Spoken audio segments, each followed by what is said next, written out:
Hello, fellow humans.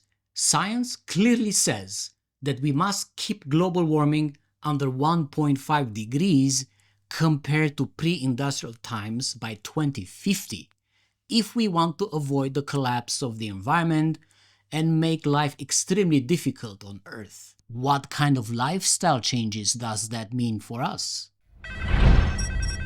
There's plenty of research and many books that spell it out what it means. Here are some specific guidelines from Lloyd Alter's book Living the 1.5 Degree Lifestyle, which deserves quoting in full. For what we eat, if you can, go vegan and eliminate all meat, fish, and dairy. If, like me, going vegan is too hard, red meat, lamb, and shrimp are off the menu. Eat less dairy, fish, chicken, and pork. They have a fraction of the footprint of beef, but it's still 3 times as big as the footprint of plants. Shorten the food chain and the cold chain. Buy local and seasonal and cook it yourself instead of buying processed or prepared foods. Learn to love leftovers and throw out as little as possible. Manage portion sizes and don't cook more than you need. It is surprising how big the impact of this is. If you do takeout or delivery, walk or bike to pick it up yourself and find out who delivers by bike. For how we live, in new buildings, natural materials with low embodied carbon combined with super insulation, high quality windows, and careful sealing to passive house standards are really the only way we should be building. In existing buildings, reduce demand as much as possible by sealing, insulating attics and basements and affordable, accessible areas, and meet that reduced demand with air source heat pumps. In terms of your carbon footprint, apartments are better than duplexes or townhouses, which are better than single-family houses. 15-minute cities, transit-oriented developments, walkable communities, bicycle lane networks all contribute to lower carbon living. Check out what you can walk to in 30 minutes.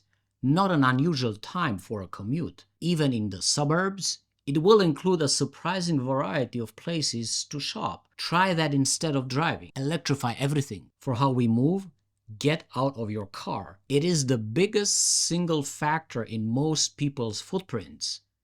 Note, I didn't say get rid of your car. We still have one for longer trips and occasional use, but use it as little as possible. Choose where you live carefully.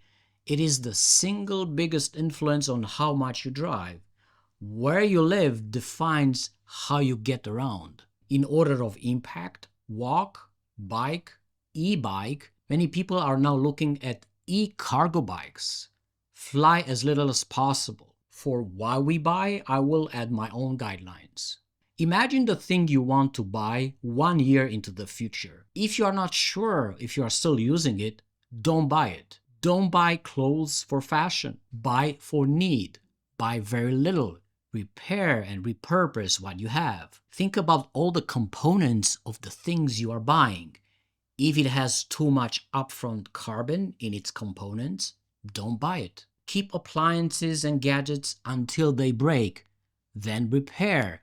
Don't buy for fashion. Really understand the difference between needs and wants. Needs keep you alive and maintain your well-being.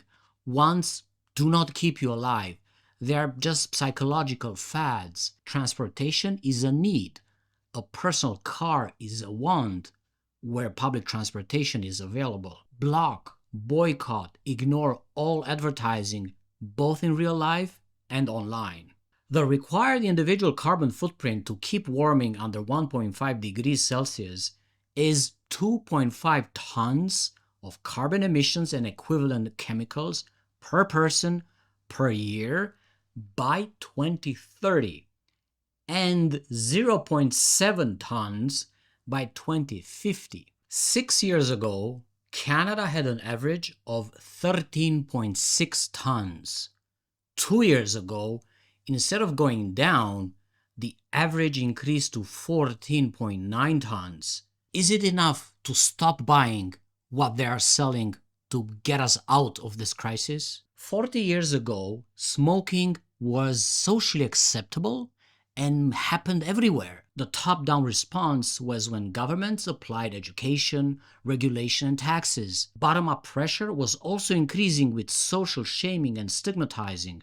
Instead of signaling virtue, we signaled vice. It worked, but was not easy for many individuals.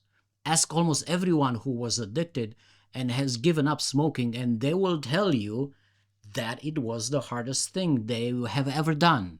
Changing lifestyles is possible, but it can be very difficult. For sure, it will not happen if we do not talk about these issues head on. And here is the difference between sufficiency and degrowth. Sufficiency tends to be about having just enough stuff for basic, decent, personal living. Degrowth looks both at lifestyles and at the entire economic system. Degrowth is an expansion of social agency and well-being for all humans within the limits of Earth through a selective reduction of production and consumption to lighten ecological footprint, planned democratically in the spirit of social justice. Degrowth reminds us that individual lifestyles and even collective lifestyles within family units or local community spaces do not exist in social isolation. All humans are attached within the environment because all humans are the environment. Banning tobacco was both a bottom-up and a top-down strategy, but there's one thing to stop buying consumer goods and another thing for a government to stop buying guns and bombs, for industrial agriculture to stop buying ammonia as fertilizer, for construction companies to stop buying concrete, for hospitals to stop buying single-use plastics. We will never reach the target for emissions if we just focus on the demand side alone, which is what we buy.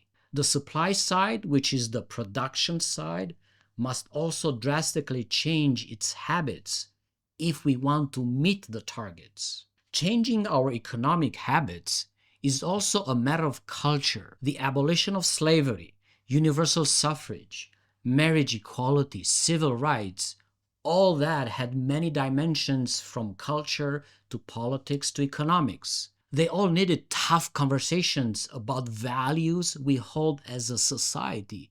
It is clear that the average lifestyle in rich countries is destroying the environment and can lead to the collapse of life on Earth. Of course, lifestyles must update voluntarily.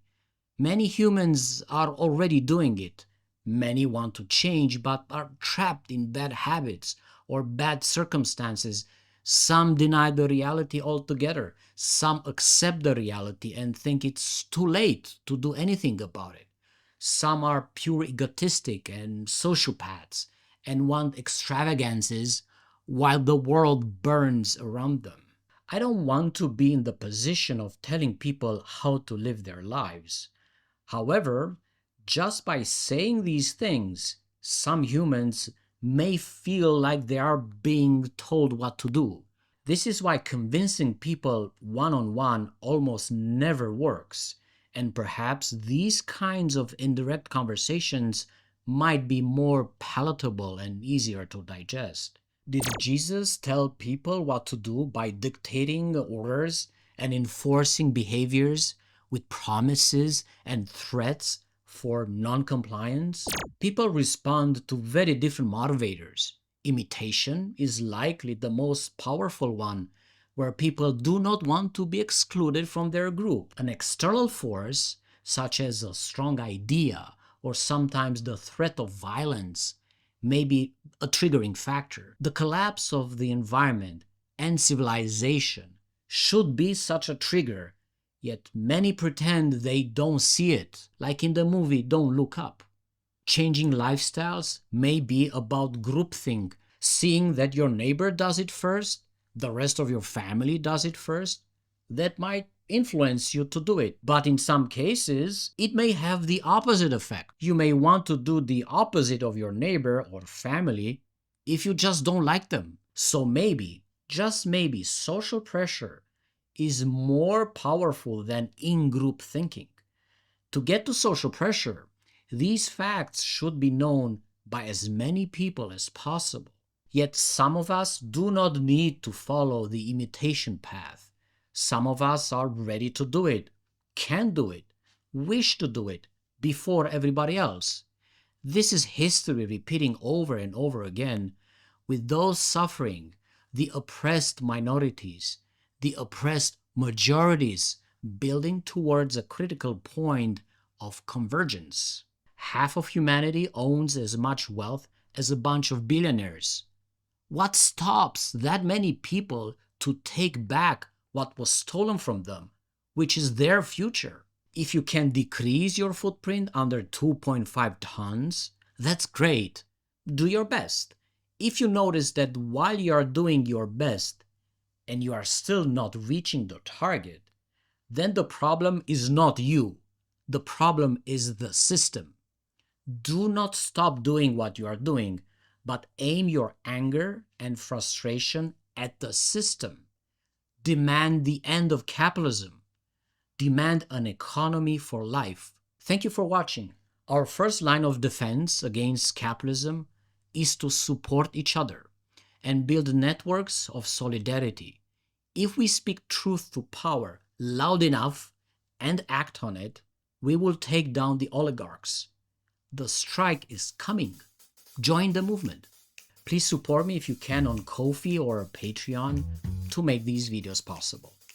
See you next week. Increase the peace. Tell me this isn't really happening. Discovered a very large comet. Oh, good for you. It's headed directly towards Earth. This comet is what we call a planet killer. At this exact moment, I say we sit tight and assess.